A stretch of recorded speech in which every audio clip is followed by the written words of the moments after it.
Bismillahirrahmanirrahim. Assalamualaikum warahmatullahi wabarakatuh. Hari ini hari Rabu tanggal 20 Agustus 2025. Kajian kita tentang Tibun Nabawi atau pengobatan Rasulullah SAW, baik berupa obat alami, pola hidup sehat dan doa-doa syar'i.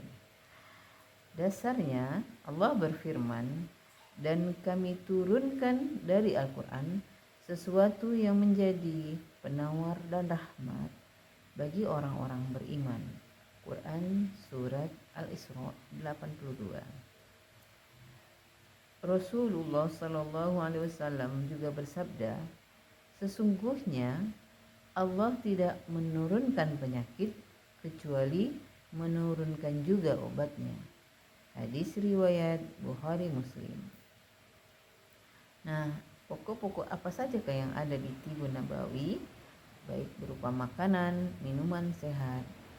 Salah satunya makanan dan minuman sehat adalah madu. Madu adalah penyembuh bagi manusia. Quran Surat An-Nahl. Maka banyak di antara kita yang meminum madu sebagai obat. Kemudian habatus sauda atau jintan hitam, obat dari segala penyakit kecuali mati, adalah habatus sauda. Hadis riwayat Bukhari. Kemudian apa? Zam-zam, air zam-zam sesuai dengan niat orang yang meminumnya. Maka hadis riwayat Ibnu Majah. Zam-zam juga salah satu obat ala cara Rasulullah. Kemudian apalagi? Kurma ajwa. Barang siapa yang makan 7 butir kurma ajwa di pagi hari, ia akan terlindung dari sihir dan racun pada hari itu. Hadis riwayat Bukhari Muslim. Kemudian apalagi? Herbal dan tumbuhan. Tumbuhan apa saja yang bisa menjadi obat? Yaitu zaitun, dimakan dan dipakai obatnya. Maka orang banyak makan buah zaitun dan menggunakan minyak urut untuk zaitun, dan juga ada yang diminum. Kemudian ada juga kolang-kaling, buah delima, cuka, labu, dan banyak lagi obat-obatan lainnya, seperti juga bidara, ya, disunatkan karena Nabi juga mengkonsumsinya dan menggunakan untuk terapi ruqyah. Kemudian ketiga, yaitu metode terapi ruqyah syar'iyah. Ruqyah syar'iyah dengan membaca surat Al-Baqarah, surat Al-Fatihah, kemudian Al-Ikhlas, Al-Falaq, An-Nas, ayat kursi, dan beberapa ayat lainnya.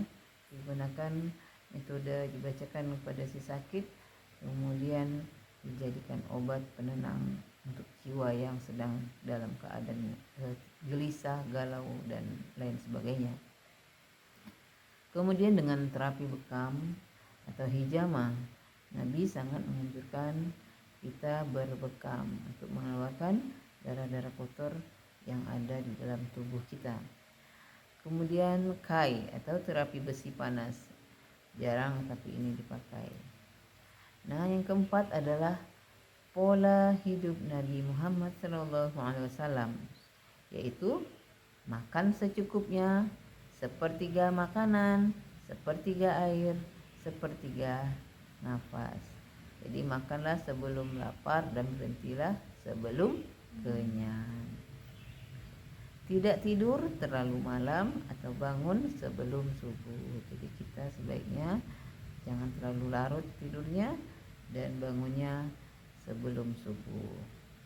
Kemudian rajin berpuasa, puasa Senin, puasa Kamis atau Yaumuddin, dan puasa Daud dan lain sebagainya. Kemudian cara bergerak, yaitu bersenam, ya, dan menjaga kebersihan.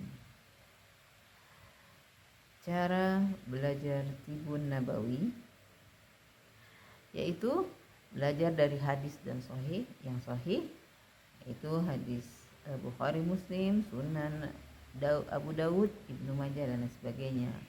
Dan kita juga bisa mengkaji kitab klasik seperti At-Tibun Nabawi karya Ibnu Qayyim Al-Jauziyah.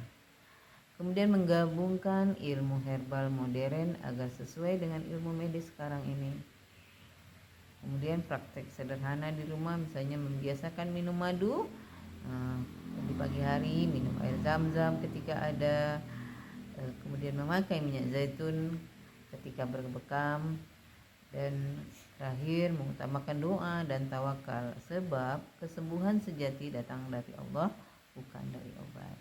Nah, khusus untuk ruqyah kita menggunakan ayat Al-Quran. Ketika kita sedang ditimpa musibah, gelisah, galau, maka gunakanlah metode ruqyah untuk menenangkan hati kita, karena Al-Quran bisa menjadi penawar dan penenang hati kita yang sedang gelisah. Atau ketika kita kehilangan barang-barang, kehilangan orang-orang yang kita cintai, maka metode ruqyah bagus juga untuk menenangkan jiwa kita yang gelisah.